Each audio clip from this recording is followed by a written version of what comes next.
السلام عليكم يا جماعه. يعني انا يا جماعه بالله عليكم اروح السجل عشان اطلع كيت فردي الاقيها بتقول لي 250 جنيه 250 جنيه في ورقه.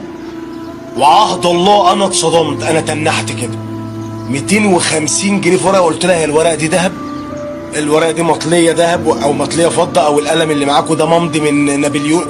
250 جنيه ده انا ممكن اشتغل 8 9 ساعات 10 ساعات عشان اخد ال 250 جنيه دي.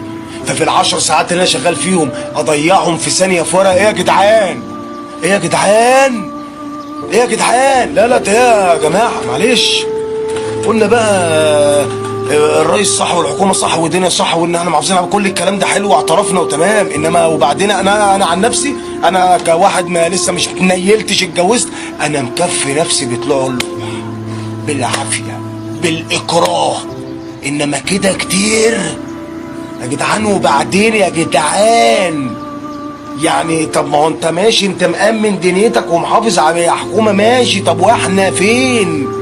احنا فين؟ ال 200 جنيه ما بتعملش اي حاجه، دي يوميه واحد يا جدعان. ما تجنناش يا جدعان. اشتغل حرام يا جدعان، ابيع مخدرات يا جدعان. هتقول لي بقى اجتهد وسع خد لي 300 400 جنيه يا عم في اليوم. لو ما اشتغلتش شغلانتين مش هيجيبوا حاجه. بقول لك ورقه ب 250 جنيه، ورقه يا جدعان، ورقه. انا مش مصدق ورقه ب 250 جنيه. فما بالك انا اصرف كام في اليوم؟ انا هاكل مين؟ واللي متجوز ده متجوز ازاي؟ والعيال ايه؟ موضوع كبير، الموضوع واسع، الناس زهقت وتعويمه تاني. ومش 2 جنيه في البنزين فكل حاجه هتغلى. فيا نهار ابيض يا جدعان على ايامكم بجد، اقسم بالله انا زهقت. انا مش هقول نفسيتي تعبت، ده الناس بتكلم نفسها كده اوفر كده كتير يا دولة على هذا الشعب. هذا الشعب جاب اخره. ايه بقى؟ استحملنا كتير. انتوا دوركوا ايه؟ انتوا دوركوا ايه بقى؟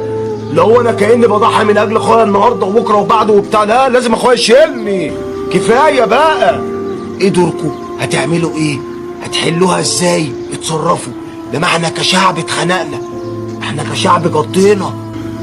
يعني شايف مليون فيديو لمليون شاب مش عارف يتجوز وانا قاعد منهم. انتوا هتجننونا ولا ايه؟ ده الجواز عايش شغله، ده الدنيا طلعت ايه يا جدعان؟ ده لا لازم تحلوها يا دوله، لان ده واجبكم. زي ما انا اعترفت في يوم من الايام وقلت الرئيس على حق والحكومه على حق ولازم نأمن بلدنا ونحافظ، لا برضه عليكم ان احنا لازم نعيش مرتاحين. ده من ضمن الاساسيات اللي انتوا لازم تعملوها للناس. احنا استحملنا كتير، عايزين نشوف العوض لان كده كتير. لازم